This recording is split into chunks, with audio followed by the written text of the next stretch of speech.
abbiamo visto delle immagini che tendono a svalutare la sofferenza dei pazienti e il lavoro e l'impegno di tanti medici, operatori e infermieri che ogni giorno con grande fatica stanno lavorando all'ospedale Cafoncello.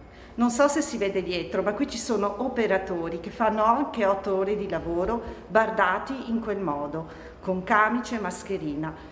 Non è facile, allora io chiedo almeno rispetto per chi è malato, rispetto per chi lavora, rispetto per chi sente il senso del dovere di rispondere a questa emergenza. C'è un grande turnover di pazienti, c'è una grande richiesta dei pronti soccorsi, quindi personalmente esorto tutta la popolazione a fare estrema attenzione, a muoversi il meno possibile in queste settimane, a portare sempre la mascherina che è mandatoria in questa situazione attuale e soprattutto portare rispetto per tutto quello che si sta facendo negli ospedali in questo momento. Questa è la rianimazione generale, la terapia intensiva generale dell'ospedale di Treviso, che normalmente può curare 10-12 pazienti e in questi giorni, anzi da 15 giorni, abbiamo costantemente 16 pazienti ricoverati, tutti affetti da polmonite Covid.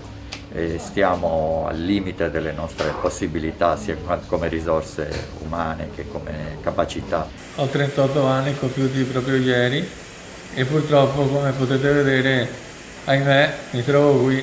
Sto cercando esclusivamente di portare a casa la salvezza, proprio perché una cosa così non l'augurerei a nessuno, o comunque per il tipo di vita e per la salute che ho sempre avuto fino a questo momento non me la sarei mai aspettata.